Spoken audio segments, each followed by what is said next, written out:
안녕하십니까. 만화공인중개사의 저자 이용훈입니다. 오늘은 공인중개사 법률 및 중개실무 제5강 시간으로서 3. 시험의 시행 공고, 4. 자격증의 교부 등에 대해서 같이 알아보도록 하겠습니다. 자, 먼저 시험의 시행 공고 1. 시험 공고 및 응시에 대해서 알아보겠습니다. 자, 시험 공고 및 응시의 첫 번째, 예정 시험일. 자, 시험을 언제 볼 건지 그 예정 시험일 등의 공고, 예정 시험일 등의 공고일. 자, 시험 시행 기간장은 국토교통부 장관 또는 시도지사를 말합니다. 시험 시행 기간장은 시험을 시행하려는 때에는 예정 시험일 시, 그리고 시험 방법 등 시험 시행에 관한 개략적인 사항. 자, 이 개략적인 사항입니다. 개략적인 사항을 매년 언제까지? 2월 말. 자, 2월 말일까지 일간신문, 관보, 방송 중 하나 이상의 공고하고 인터넷 홈페이지 등에도 이를 공고해야 한다. 그래서 언제 시험 본 거지? 2월 말일까지니까 2월 말일 전에 공고를 하게 됩니다. 자, 두 번째, 공고의 두 번째, 시험의 공고입니다. 자, 그럼 시험은 정식으로 공고는 어떻게 하는가? 공고는 시험 시행 기간장은 시험 일시, 자, 시험 볼 날짜, 시험 일시, 날짜하고 시간, 시험 볼 장소, 다음에 시험 방법, 어떤 식으로 보는지, 자, 그리고 합격자, 결정 방법, 그리고 응시 수수료. 자, 시험에 응시할 때 그 수수료입니다. 응시 수수료. 이 반환에 관한 사항 등 시험이 시행에 필요한 사항을 시험 시행일 며칠 전까지, 자, 시험을 시행하는 날짜가 있겠죠. 그 시행일 며칠 전? 90일 전까지입니다. 90일 전까지. 일간신문, 관보, 방송 중 하나 이상의 공고하고, 하나 이상이니까 셋 다 해도 상관이 없습니다. 그리고 인터넷 홈페이지 등에도 이를 공고해야 한다. 자, 이렇게 시험의 공고 및 응시에 대해서 같이 알아봤습니다. 자, 이번에는 응시원서에 대해서 같이 알아보도록 하겠습니다. 먼저 첫째, 응시원서의 제출입니다. 응시원서 제출. 자, 누가 제출한다? 시험에 응시하고자 하는 자죠. 시험에 응시하고자 하는 자는 국토교통부령이 정하는 바에 따라 응시원서를 제출하여야 한다. 자, 국토교통부 장관이 시험을 시행하는 경우 응시원서를 제출하는 자는 국토교통부 장관이 결정 공고하는 수수료를 납부하여야 한다. 그래서 3만원 내에 금액을 내고 응시를 하게 됩니다. 자, 두 번째, 응시원서의 두 번째. 자, 그럼 응시 수수료 반환, 시험을 못 보는 경우가 있지 않습니까? 사람이 개인적인 사정이 있든 어떤 공적인 사정이 있든 그 반환 기준입니다. 응시 수수료 반환 기준. 자, 응시원서를 냈는데 응시원서 낼 때 응시 수수료를 냅니다. 응시 수수료. 그런데 일정한 경우에 반환을 하게 되는데 그 기준에 대해서 알아보도록 하겠습니다. 시험 시행 기간장은 응시 수수료를 납부한 자가 응시 의사를 철회하는 경우에는 다음의 응시 수수료 반환 기준에 따라 응시 수수료의 전부 또는 일부를 반환하여야 한다. 5가지가 나옵니다. 첫 번째, 반환 기준 첫 번째, 수수료를 과오납한 경우입니다. 과오납. 자, 관납 또는 오납한 경우 과오납한 금액 전부를 돌려줍니다. 자, 두 번째는 시험 시행 기간의 귀책사유. 시험 시행을 한 이 기간이 잘못한 거예요. 이 기간의 귀책사유, 책임이 돌아가는 사유죠. 귀책사유로 시험에 응하지 못한 경우, 이 경우에는 납입한 수수료 전부를 돌려주게 됩니다. 자, 세 번째, 응시원서 접수기간입니다. 응시원서 접수하는 기간이, 요 접수하는 기간 내에 접수를 취소하는 경우, 이 경우에는 납입한 수수료 전부, 자, 이럴 때는 전부를 돌려줍니다. 자, 네 번째, 응시원서 접수 마감일이 다음날, 마감이 끝난 거죠. 마감이 끝난 그 다음날입니다. 마감이 끝난 다음날. 자, 다음날부터 7일 이내입니다. 7일 이내. 자, 7일 이내에 접수를 취소하는 경우. 이 경우에는 납입한 수수료의 100분의 60. 자, 100분의 60이니까 60%죠. 돌려줍니다. 자, 다섯 번째. 사회에서 정한 기간을 경과한 날부터 즉 마감이 끝나고 7일이 지났다는 얘기죠. 7일. 자, 마감이 지난 7일이 초과되고 그날부터 자, 이거 4번이 지난 다음 날부터 시험 시행인 자, 시험을 시행합니다. 자, 시행하는 날짜 며칠 전? 예, 10일 전이죠. 10일 전. 10일 전까지 취소하는 경우가 있습니다. 이런 경우에는 납입한 수수료의 100분의 50, 자, 50%를 돌려줍니다. 이러한 기준에 의해서 응시수수료를 반환해 줍니다. 자, 이번에는 4. 자격증의 교부 1. 시험 합격자의 결정에 대해서 같이 알아보도록 하겠습니다. 시험 합격자의 결정. 시험은 1차 시험하고 2차 시험 둘로 나뉩니다. 그래서 2차 시험. 그러니까 시험 합격자의 결정도 1차 시험의 합격자 결정, 2차 시험 합격자의 결정 둘로 나뉘어 볼 수 있습니다. 먼저 제1차 시험의 합격자는 어떻게 결정하냐? 매 과목 100점을 만점으로 하여 매 과목 각 과목입니다. 40점 이상. 그리고 전 과목 평균입니다. 전 과목 평균 몇 점 이상? 60점 이상 득점한 자를 합격자로 한다. 이런 경우에 이제 합격자가 되는 겁니다. 자, 2차 시험 역시 제2차 시험 합격자 결정도 1차 시험과 같다. 네, 1차 시험과 같습니다. 자, 그런데 선발 인원을 예정 공고한 경우가 있습니다. 선발 인원을 예정 공고한 경우. 자, 이 경우에는 시험 시행 기간의 장이 공인중개사의 수급상 필요하다고 인정하여 정책심의위원회의 의견을 거쳐 미리 선발 예정 인원을 공고한 경우에는 매 과목 40점 이상인 자 중에서 선발 예정 인원의 범위 안에서 전 과목 총 득점의 고득점자 순으로 합격자를 결정한다. 그래서 선발 예정 인원을 공고한 경우에는 평균 점수는 들어가지 않습니다도 아울러 알아두시기 바랍니다. 자, 그러면 다음 이제 자격증의 교부에 대해서 같이 알아보겠습니다. 자격증의 교부. 1. 합격자 자격증의 교부. 자, 합격을 하면 자, 합격자입니다. 시험에 합격을 하면 이 합격자 자격증은 어떻게 교부하는가? 자, 합격자 자격증 교부.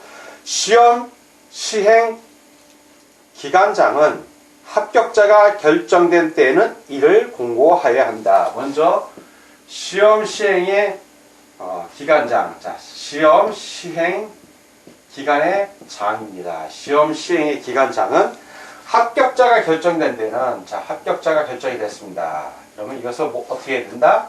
공고를 해야 하죠. 예, 공고를 합니다. 자, 공고하는 사람은 시험 시행 기간장이었고, 두 번째 이제 교부하는 겁니다. 바로 시도지사가 교부를 합니다. 시도지사는 시험 합격자의 결정 공고일부터 몇 개월 이내에 1개월 이내에 시험 합격자에 관한 사항을 공인중개사 자격증 교부대장에 기재한 후 시험 합격자에게 공인중개사 자격증을 교부합니다. 교부하여야 한다. 예, 법에 기록되어 있는 사항입니다. 자, 시험 합격자의 자격증 교부를 알아봤고, 다음은 자격증의 재교부. 자, 자격증을 다시 교부하는 경우가 있어요. 재교부. 어떤 경우냐면 공인중개사 자격증을 잃어버리거나, 자, 이런 경우는 재자 다시 교부한다는 얘기니까 잃어버렸거나, 자, 잃어버리거나 못 쓰게 된 경우. 자, 못 쓰게 된 경우. 잃어버린 거는 분실되니까 현재 없다는 얘기고, 못 쓰게 된 것은 뭐 파손됐거나 찢어졌거나 불에 탔거나 그런 경우입니다. 이 경우에는 시도지사에게, 자, 이 자격증을 교부한 시도지사에게 재교부를 신청할 수 있다. 다음 이제 결격 사유입니다. 결격 사유. 어떤 경우에 이제 결격 사유가 있나? 결격 사유. 공인중개사 자격이 취소되는 거. 자, 공인중개사 자격이 취소되는 경우입니다. 자격 취소. 자격이 취소된 후 3년, 요거 꼭 기억하십시오. 3년. 취소된 후, 자격 취소 후 3년이 경과되지 아니한 자는 공인중개사가 될 수 없다. 즉 3년이 넘어가면 공인중개사가 될 수 있으니까 결격사유에서 벗어나지만 가격이 취소된 후, 자격 취소된 후 3년 이내에 있는 사람은 결격사유에 해당이 된다는 얘기입니다. 자, 이번에는 3. 자격증의 양도, 대여, 알선 등의 금지에 대해서 같이 알아보도록 하겠습니다. 자, 먼저 의. 공인중개사는 다른 사람에게 자기의 성명, 자, 성명, 이름을 말하죠. 자기의 성명을 사용하여 중개 업무를 하게 하거나 자기의 공인중개사 자격증, 자, 자격증입니다. 두 가지, 성명과 자격증. 자격증을 양도 또는 대여하여서는 아니 된다. 자, 성명을 사용하게 해도 안 되고요. 자격증을 양도 또는 대여하여서도 아니 됩니다. 자, 이게 두 번째, 누구든지, 자, 누구든지 다른 사람의 공인중개사 자격증을 양수, 자, 양수 받는 거죠. 양수 받거나 대여받아 이를 사용하여서는 아니 된다. 자, 첫 번째는 성명, 자격증을 양도 대여하면 안 되고요. 두 번째는 양수나 대여받는 것도 하면 안 됩니다. 자, 세 번째는 이제 누구든지 요 1과 2의 행위, 1과 2에서 금지한 이 행위를 알선하여서는 아니 된다. 다 안 된다는 얘기예요. 이거 하면 안 된다는 얘기예요. 자, 그럼 위반하면 어떻게 되는가? 자, 위반 시 어떤 제재를 받는가? 위반 시의 제재는 1년 이하의 징역, 큽니다. 또는 1천만 원 이하의 벌금형에 처해집니다. 그래서 자격증의 양도, 대여, 알선 등의 금지 꼭 알아두시기 바랍니다. 자, 이번에는 유사명칭의 사용 금지에 대해서 같이 공부를 하겠습니다. 자, 여기서 말하는 유사명칭이라는 것은 공인중개사와 관련된 게, 공인중개사라는 이 명칭과 관련됐습니다. 공인중개사. 뭐냐면 공인중개사가 공인중개사 아닌 자는 공인중개사라는 명칭을 쓸 수 있다 없다. 그렇죠. 명칭을 쓸 수가 없습니다. 공인중개사가 아닌 자는. 자, 공인중개사가 아닌 자는 공인중개사 또는 이사 유사한 명칭을 쓰지 못한다. 무슨 얘기냐면 공인중개사가 아닌 자는 뭐 공인중개인 뭐 이런 식으로 묘하게 유사한 걸 써요. 공인중개사라고 노골적으로 쓰지는 않습니다. 공인중개인, 공인중개업자 이상하게 유사한 명칭을 써요. 그러면 이런 거 쓰면 된다 안 된다? 안 되기 때문에 금지시키는 겁니다. 부측에서 인정한 개업공인중개사 있죠. 문제가 되는 거는 부측에서 인정한 개업공인중개사들, 부측 인정 개업공인중개사하고 중개보조원들, 자, 중개보조원, 소속공인중개사하고 개업공인중개사는 공인중개사 명칭 사용하면 됩니다. 당당하게 쓰죠. 근데 중개보조원은 공인중개사가 아닌 자로서 개업공인중개사에 소속돼서 중개업무를 단순히 보조하는 자고, 부측에서 인정한 개업공인중개사는 공인중개사가 아니에요. 이 사람들은 옛날부터 중개업을 해오던 사람이기 때문에 법에서 인정을 해준 거죠. 부측에서 인정했다 뿐이지 공인중개사는 아닙니다. 그래서 따라서 이 사람들은 공인중개사라는 명칭을 쓸 수 있다 없다. 명칭을 쓸 수가 없는 거예요. 유사명칭도 쓰면 안 돼요. 그래서 중개인이라고 그러지만 지금은 부측인정 개업공인중개사예요. 부측인정 개업공인중개사나 중개보조원은 명함이나 출판, 인쇄, 광고 등에 있어서 공인중개사 또는 이와 유사한 명칭을 사용해서는 안 됩니다. 근데 이 유사명칭 사용 금지를 위반을 하면 이 사람들이 쓰면 안 되는데 뭐 공인중개인, 공인중개업자 뭐 이런 식으로 쓰게 되면 다 유사명칭 사용 금지 규정을 위반한 거기 때문에 1년 이하의 징역, 1년 이하의 징역 또는 1천만 원 이하의 벌금형에 처해집니다. 그래서 이 벌이 엄해요. 그래서 유사명칭은 절대로 사용하면 안 되는 겁니다. 다음 이제 명칭이요. 이 명칭은 아까 유사명칭은 공인중개사라는 명칭을 유사하게 쓰니까 금지시킨 거고, 이 명칭은 중개사무소의 간판과 관련된 겁니다. 간판. 그래서 이 명칭은 이 사무소, 중개사무소하고 관련된 게 사무소와 관련된 거. 그래서 개업공인중개사는 그 사무소의 명칭에 공인중개사 사무소 명칭을 쓸 때 두 가지를 써야 돼. 두 가지. 둘 중에 하나 쓰면 되는데 공인중개사 사무소라고 쓰든가 또는 부동산 중개라는 명칭을 써야 돼요. 부동산 중개. 또는 그러니까 두 개 다 써도 되는 거죠. 개업공인중개사는 공인중개사 사무소 써도 되고 그 안에 부동산 중개라는 명칭을 써도 됩니다. 그런데 개업공인중개사가 아닌 자는 그러니까 무등록 중개업을 하는 자들이거나 비개업 공인중개사를 말하는 거예요. 개업 공인중개사가 아닌 자는 공인중개사 사무소나 부동산 중개라는 명칭을 사용해서는 아니 된다. 이거 하면 역시 위반하면 100만 원 이하의 위반 시 1년 이하의 징역 또는 1천만 원 이하의 벌금에 처해진다. 개업 공인중개사가 아닌 자가 있을 때. 그런데 자 여기서 문제가 되는 거는 부측에서 인정한 개업 공인중개사도 분명히 개업 공인 인정을 하잖아요. 근데 이 사람들은 공인중개사는 아니야. 자, 따라서 부측에서 인정한 개업 공인중개사는 공인중개사 사무소라는 거는 쓸 수는 없죠, 이 사람들은. 그렇지만 부동산 중개라는 거는 쓸 수 있잖아요, 명칭으로. 그래서 부측 인정 개업 공인중개사는 부동산 중개라는 명칭을 사용해야 됩니다. 자, 이번에는 그 명칭의 아까 의인을 살펴봤고 두 번째 그 5개 광고물. 자, 사무실 바깥입니다. 5개 광고물의 개업 공인중개사의 성명 표기에 대해서 알아보겠습니다. 성명 표기. 그래서 개업 공인중개사가 5개 광고물을 설치하는 경우 중개사무소 등록증에 표기된 개업 공인중개사 법인인 경우에는 대표자, 법인 분사무소의 경우에는 신고 확인서에 기재된 책임자를 말합니다. 개업 공인중개사의 성명을 표기해야 한다. 즉 5개 광고물에는 개업 공인중개사의 성명을 반드시 표기, 밖으로 보여서 알려야 된다는 얘기입니다. 개업 공인중개사 성명 표기 방법. 이거를 성명을 어떻게 표기하는지 방법을 보면 개업 공인중개사는 5개 광고물을 설치하는 경우 벽면 이용 간판, 자 벽에다가 하는 간판입니다. 그 건물이 이렇게 있으면 그 출입구가 있고 위에 벽면에 간판이 있습니다. 벽면 이용 간판, 돌출 간판 이렇게 밖에 이제 나와 있는 간판이겠죠. 건물에 이렇게 돌출돼서 붙어있어 나와 있는 것도 마찬가지입니다.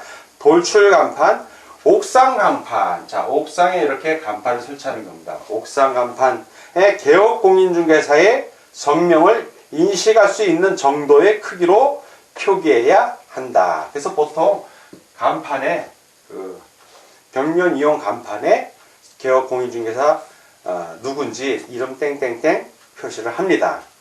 자, 세 번째, 등록관청은 명칭과 관련한 규정을 위반한 사무소의 간판 등에 대하여 철거를 명할 수 있다. 즉, 뭐 성명을 표기 안 했다든가 규정을 위반하는 거죠. 그런 경우에는 철거를 명할 수 있습니다. 이 경우 그 명령을 받은 자가 철거를 이행하지 아니하는 경우에는 행정 대집행법에 의하여 대집행을 할 수 있다. 대신 집행한다는 얘기죠. 강제 철거하는 겁니다. 자, 이렇게 명칭에 대해서 알아봤고 다음 중개 대상물의 표시 광고에 대해서 같이 알아보도록 하겠습니다. 자, 이번에는 6. 중개 대상물의 표시 광고에 대해서 같이 알아보도록 하겠습니다. 첫 번째, 의. 자, 의. 개업공인중개사가 의뢰받은 중개 대상물에 대하여 표시 광고, 이거는 표시 광고의 공정화에 관한 법률에 따른 표시 광고를 말합니다.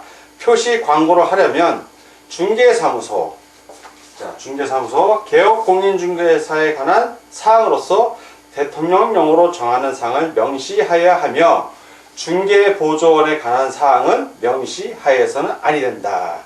자, 그래서 중개사무소 개업공인중개사에 관한 사항은 명시하지만 누구는 안 된다? 예, 중개보조원에 관한 사항은 명시하여서는 아니 됩니다. 두 번째, 개업공인중개사가 인터넷을 이용하여 중개 대상물에 대한 표시 광고를 하는 때에는 1에서 정한 사항 외에 중개 대상물의 종류별로 대통령령으로 정하는 소재지, 면적, 가격 등의 사항을 명시하여야 한다. 세 번째, 개업공인중개사가 아닌 자는 중개 대상물에 대한 표시 광고를 하여서는 아니 된다. 자, 그래서 중개 대상물에 대한 표시 광고는 누구만 할 수 있다? 예, 개업공인중개사만 가능하다는 거 기억해 주시기 바랍니다. 자, 두 번째는 부당한 표시 광고의 금지. 자, 부당한 표시 광고의 금지입니다. 부당한 표시 광고의 금지. 개업공인중개사는 중개 대상물에 대하여 다음의 어느 하나에 해당하는 부당한 표시 광고를 하여서는 아니 된다. 첫째, 중개 대상물이 존재하지 않아서 실제로 거래를 할 수 없는 중개 대상물에 대한 표시 광고. 자, 그래서 존재하지 않는 것은 이거는 표시 광고를 하여서도 안 된다는 얘기입니다. 표시 광고 역시 안 된다. 존재하지 않는 것. 두 번째, 중개 대상물의 가격 등 내용을 사실과 다르게 거짓으로 표시 광고하거나 사실과 과장되게 하는 표시 광고 역시 금지입니다. 거짓으로 하는 것도 안 되고 과장하는 것도 금지됩니다. 안 된다는 얘기죠. 자, 세 번째, 그 밖에 표시 광고의 내용이 부동산 거래 질서를 해치거나 중개 의뢰인에게 피해를 줄 우려가 있는 것으로서 대통령령으로 정하는 내용의 표시 광고. 즉, 부동산 거래 질서를 해치는 것 역시 표시 광고를 해서는 안 됩니다. 자, 세 번째, 인터넷 표시 광고 모니터링입니다. 인터넷 표시 광고 모니터링. 자, 1. 국토교통부 장관은 인터넷을 이용한 중개 대상물에 대한 표시 광고가 규정을 준수하는지 여부를 모니터링 할 수 있다. 자, 이 모니터링의 주체는 누구다? 국토교통부 장관입니다. 둘, 2. 국토교통부 장관은 이에 따른 모니터링을 위하여 필요한 때에는 정보통신 서비스 제공자에 따른 정보통신만 이용 촉진 및 정보보호 등에 관한 법률에 따른 정보통신 서비스 제공자를 말합니다. 정보통신 서비스 제공자에게 관련 자료의 제출을 요구할 수 있다. 이 경우 관련 자료의 제출을 요구받은 정보통신 서비스 제공자는 정당한 사유가 없으면 이에 따라야 한다. 3.